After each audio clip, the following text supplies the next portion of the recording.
Hello, hello, happy Friday. This is Myesha Marie coming to do our Bible reading today. I hope you guys have a fabulous day or have had a fabulous day so far. It's not over with yet. Fantabulous Friday. So we're reading today Mark chapter 13, the New Living Translation, and we're going to go ahead and get started. As Jesus was leaving the temple that day, one of his disciples said, "Teacher, look at these magnificent buildings. Look at the impressive stones in the walls."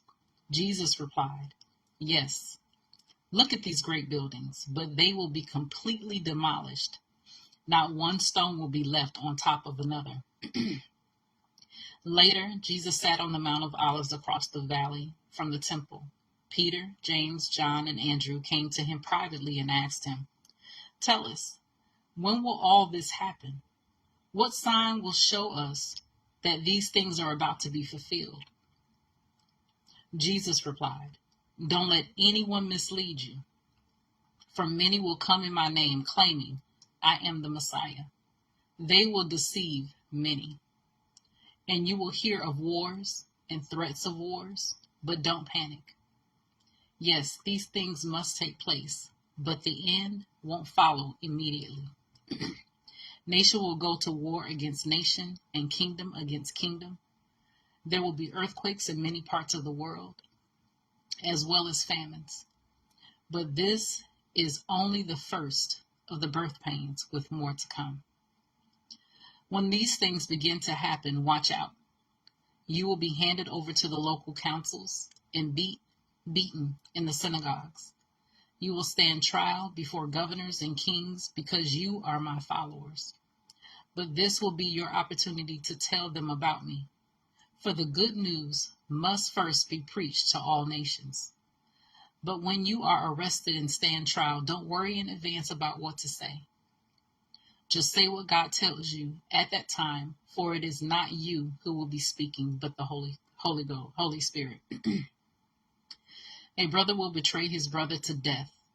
A father will betray his own child, and children will rebel against their parents and cause them to be killed. And everyone will hate you because you are my followers. But the one who endures to the end will be saved. The day is coming when you will see the sacrilegious object that causes desecration standing where he should not be. Reader, pay attention. Then those in Judea must flee to the hills. A person out on the deck of a roof must not go down into the house to pack. A person out in the field must not return even to get a coat.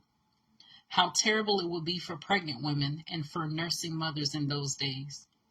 And pray that your flight will not be in winter, for there will be greater anguish in those days than at any time since God created the world.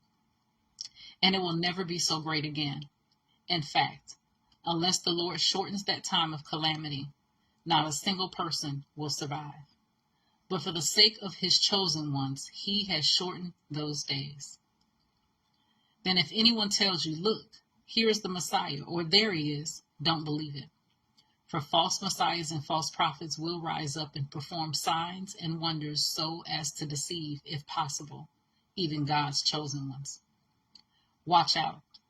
I have warned you about this ahead of time. At that time, after the anguish of those days, the sun will be darkened. The moon will give no light. The stars will fall from the sky, and the powers in the heavens will be shaken. Then everyone will see the Son of Man coming on the clouds with great power and glory, and he will send out his angels to gather his chosen ones from all over the world, from the farthest ends of the earth and heaven. Now learn a lesson from the fig tree. When its branches bud and its leaves begin to sprout, you know that summer is near.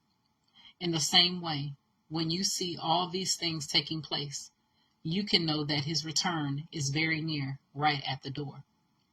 I tell you the truth, this generation will not pass from the scene before all these things take place. Heaven and earth will disappear, but my words will never disappear.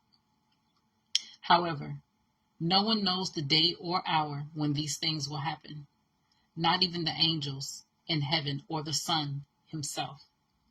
Only the Father knows.